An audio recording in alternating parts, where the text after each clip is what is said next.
এটা একটা অদ্ভুত জিনিস যে আপনি সাংসদ হওয়ার পরে প্রত্যক্ষ রাজনীতিতে আজকে আপনার দ্বিতীয় দিন, কেমন লাগছে এই অনুভূতিটা? ভীষণ ভালো লাগছে, ভীষণ ভালো, আমি ভীষণ থ্রিলড, আমি ভীষণই আমার অনুভূতিটা মানে কথায় প্রকাশ করতে পারবো না। কারণ তাদের সামনে থেকে দেখে তাদের কাছ থেকে সেই ভালোবাসার যে একটা মানে তাদের চাউনি দেখেই মনে হয় যে তারা আমাকে কত বছর ধরে কত ভালোবেসেছেন, কত চেনেন, তারা আমাকে কতটাই আমাকে আপন করে নিয়েছেন। এবং সেটা পুরোটাই হয়েছে কারণ আমি সিনেমার যে জগতে এতদিনের পথ চলা 22 বছর হয়ে গেছে, তো সিনেমার মধ্যে থেকে আমি এত এত ভালোবাসা পেয়েছি তাদের কাছ থেকে। সাংসদ হওয়ার পরে এটা আমার দ্বিতীয় দিনের প্রচার, এবং সামনে থেকে যখন আবার সেই ভালোবাসাটা দেখলাম, আবার যখন মানে আমার দেখে মনে হচ্ছে যে তারা যে আমাকে ঘরের মেয়ে বানিয়ে ফেলেছেন, তো সেটাই আমার কাছে আমার বিশাল বড়। যেখানে যাচ্ছেন মানুষ উচ্ছ্বসিত হচ্ছে, আপনি কি করে বুঝতে পারেন তৃণমূলের জন্য উচ্ছ্বসিত না কোয়েল মল্লিকের জন্য উচ্ছ্বসিত? দেখুন, আমি একটু আগেই যেটা আমি বলছিলাম, মানুষবাবুকে বলছিলাম যে আমার এখানে আসাটা ভোট চাওয়ার জন্য নয়, কারণ আমি জানি যে আমাদের জিত সুনিশ্চিত আছে, মানে আমরা জিতবই, সেটাতে কোনো কনফ্লিক্ট নেই, সেখানে কোনো কনফিউশন নেই। কিন্তু আমার শুধুমাত্র আমার এখানে আসা মেদিনীপুরের দর্শক, মানে মেদিনীপুরের লোকজন আমাকে এতটা ভালোবেসেছেন, যতগুলো আমার সিনেমা হয়েছে ম্যাক্সিমাম এখানে যতবার হলে আমাদের সিনেমা দেখানো হয়েছে ততবারই ব্লকবাস্টার হাউসফুল, একদম প্যাকড হাউস ছিল। একেবারে নতুন পথ চলা, তাই জন্য আমি এক্স্যাক্টলি হয়তো যারা রাজনীতিবিদ যারা যেভাবে কথা বলেন সেইভাবে হয়তো আমার অনেকটাই শেখা বাকি আছে, কারণ এটা আমার জাস্ট সবে শুরু। ঠিক যেভাবে 22 বছর আগে আমি সিনেমায় যখন ঢুকেছিলাম তখন আস্তে আস্তে শিখতে শুরু করেছিলাম, এখন আমি শিখতে শুরু করছি বড়দের কাছ থেকে, সকলের কাছ থেকে। তো সেই জায়গা থেকে আমার মনে হয় যে আমি মানুষ হিসেবে বা আমি পছন্দ করি মানুষের সম্পর্কে ভালো কথা বলা, তো আমার সেই অভ্যেসটা মনে হয় আমি তাড়াতাড়ি ছাড়তে পারবো না। আমার মনে হয় প্রত্যেকের জন্যই আমার সেই শুভকামনাটা থাকবে। নববর্ষের শুভেচ্ছা বার্তাতেও বাদ গেল না রাজনীতি। মমতা বন্দ্যোপাধ্যায় থেকে নরেন্দ্র মোদী, কেউ সমাজ মাধ্যমে পোস্ট করলেন, কেউ পশ্চিমবঙ্গবাসীর উদ্দেশ্যে লিখলেন খোলা চিঠি। এসআইআর এর নাম বাদ নিয়ে সুর চড়ালেন মমতা বন্দ্যোপাধ্যায়, তখন অনুপ্রবেশ নিয়ে হুঙ্কার দিলেন অমিত শাহ। নববর্ষের দিন ভবানীপুরে শোভাযাত্রা করেন শুভেন্দু অধিকারী। সমস্ত অপশক্তিকে পরাজিত করবে বাংলার মনোবল, সমাজ মাধ্যমে পোস্ট করলেন অভিষেক বন্দ্যোপাধ্যায়।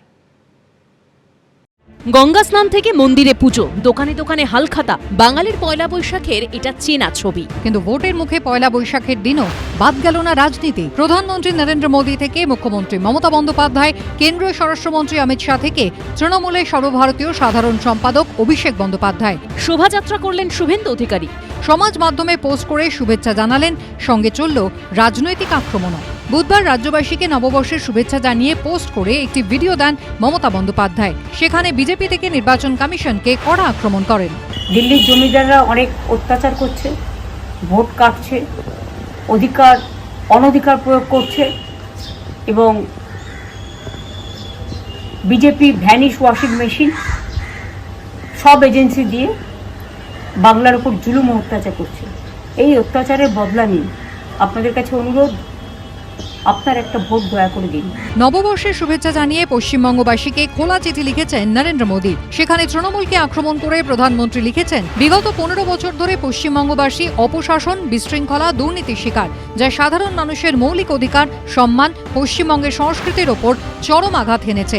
বর্তমান রাজ্য সরকার যে ভয়ের পরিবেশ তৈরি করেছে, তার ফলে মা বোনদের নিরাপত্তা, যুব সমাজের কর্মসংস্থান, গরিব মানুষের অধিকার থেকে পশ্চিমবঙ্গবাসী আজ বঞ্চিত।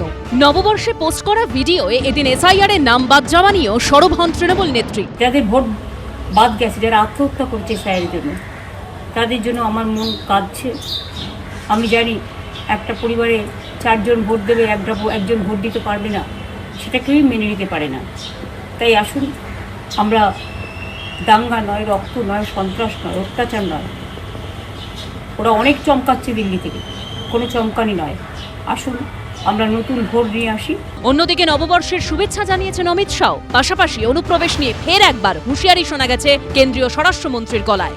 हम सब आज नव वर्ष के दिन ये तय करना है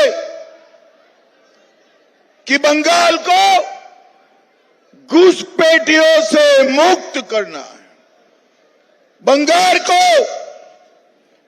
कटमनी और सिंडिकेट से मुक्त करना है।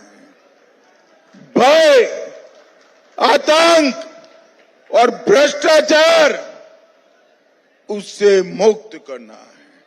ये दीदी और भाईपो ये सब कर सकते हैं क्या? अरे जोर से बोलो, कर सकते हैं।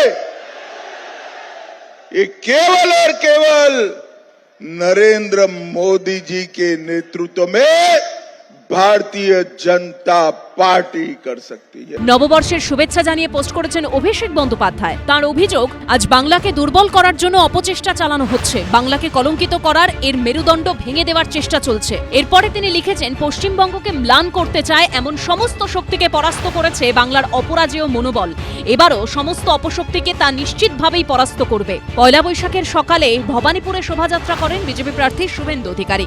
একই সঙ্গে সারেন জনসংযোগ। পাবলিক প্রস্তুত, সব পদ্ম ফুলে বোতাম টিপ। মমতা ব্যানার্জি হারবে নিজে, সঙ্গে সবগুলো হারবে। পদ্ম ফুলের থেকে টাকা নেবেন, জোড়া ফুলকে ভোট দেবেন। পয়লা বৈশাখ বাংলা ক্যালেন্ডারের প্রথম দিন, কিন্তু তাতে কি? ভোটের মুখে পয়লা বৈশাখের শুভেচ্ছা বার্তাতেও রাজনীতির টক্কর চলল পুরো দমে। ঝিলম করঞ্জাই, সমীরণ পাল ও আবির দত্তর রিপোর্ট, এবিপি আনন্দ। এবিপি আনন্দ, এগিয়ে থাকে, এগিয়ে রাখে।